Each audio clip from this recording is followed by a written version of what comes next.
les autres. Hein. Je suis moi, mais je suis avec les autres. Et je ne peux rien faire sans les autres. Autrement dit, il ne s'agit pas pour les femmes de s'enfermer dans leur individu, mais d'être avec les autres femmes.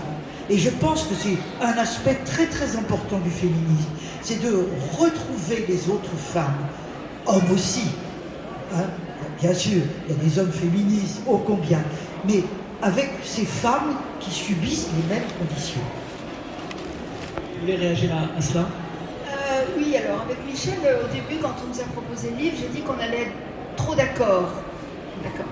Il y a quand même des petites choses sur lesquelles on n'est pas d'accord. D'abord parce que moi, je suis avocate et j'ai une approche tout à fait différente des problèmes d'une historienne. Par exemple, sur MeToo, vous dites que ce n'est pas une révolution. En tant qu'avocate, je pourrais dire, en tant que juriste, je pourrais dire que c'est une révolution. Parce qu'il y a eu un changement de paradigme. C'est-à-dire que quand le plus fameux de ces messieurs est passé devant les tribunaux, quand Weinstein est passé, il est passé vraiment avec beaucoup d'insolence, parce qu'il était avec des femmes qui étaient consentantes. Et le consentement entre adultes, ça a été une des victoires de la liberté sexuelle. Vous le savez peut-être encore mieux que moi, parce que vous avez vraiment travaillé dessus. Donc, dès que le consentement existe entre deux adultes, la justice ne peut pas ni interdire ni intervenir. Ça, c'était vraiment sacro-saint, ça fait partie de la conquête des libertés modernes, on dirait. Or, quand Weinstein passe devant les tribunaux, les femmes sont consentantes, mais il est condamné.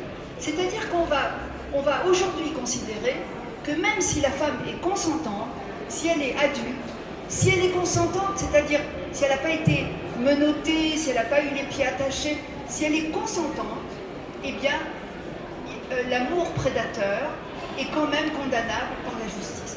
Et ça, c'est une révolution. C'est-à-dire que sur le plan juridique, on est vraiment passé dans une autre logique, qui est la logique féministe, et on a abandonné la logique patriarcale. Voilà. Une question justement sur le féminisme en Algérie. Wassila Tamzali, vous écrivez qu'en Algérie, le maintien des femmes dans une situation d'infériorité est une composante des pouvoirs en place. Oui, moi j'ai toujours pensé que... J'ai toujours réfléchi par rapport, vous savez, à ce mythe, grec de l'énigme.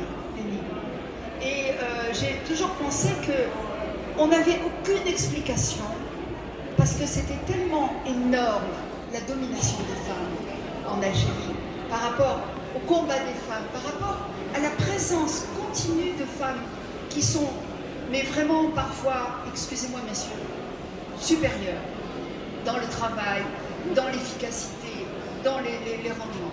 Et pourtant, on est toujours dans cette situation d'infériorisation de la loi. D'accord ? Donc, le problème, c'est qu'on veut toujours, on veut interroger l'islam.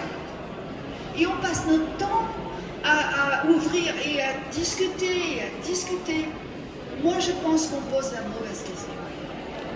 Ce n'est pas l'islam qui opprime les femmes, c'est que l'oppression des femmes est une pierre importante de la politique algérienne aujourd'hui. C'est à travers la domination des femmes qu'on domine les hommes. C'est-à-dire qu'on donne aux hommes la domination sur les femmes pour qu'ils aient une forme de dignité et que, au fond, qu'ils ne soient pas respectés par l'État, soient vivables. Vous connaissez l'histoire de Marie-Antoinette quand elle dit « donnez-leur de la brioche ». D'accord. Eh bien, moi je dis que le peuple est aux grilles du palais, le calife dit au vizir « mais que veut le peuple ?» Il dit « mais il veut la liberté ». Il dit ben, « donnez-leur le pouvoir sur les femmes ». Voilà. Et c'est vraiment, on a l'impression de ça. C'est-à-dire que quand vous arrivez, moi quand j'arrive à Alger, et quand je vois tous ces hommes camper comme ça, les jambes écartées, dans cette virilité affirmée, apparente, agressive, pas tous évidemment, alors qu'à côté de ça, quand je mets l'échec politique que nous sommes en train de vivre, je me dis là, il y a vraiment un problème. Il y a vraiment un problème. Et la domination des femmes, d'ailleurs, aujourd'hui, la religion est utilisée comme une morale sexuelle. Ce n'est plus un lieu de croyance, ce n'est plus un lieu de spiritualité, c'est une morale sexuelle basée sur les interdits et sur la hiérarchie des actions qui sont autorisées aux hommes et aux femmes dans les pays arabes et pas seulement en Algérie. Voilà. Alors, une dernière question parce que le quart d'heure passe très vite. Michel Perrault, une question d'actualité. Il y a eu 2 femmes candidates à l'élection présidentielle qui ont été assez maltraitées.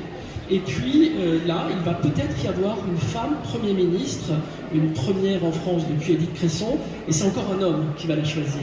Qu'est-ce que ça vous inspire? La question de la domination masculine dépasse très largement l'Algérie, la France, etc. Fassila et moi, nous aimons beaucoup l'œuvre de Françoise Héritier, la grande anthropologue Françoise Héritier, qui a montré comment la différence des sexes était quelque chose de construit dans l'inégalité. Alors,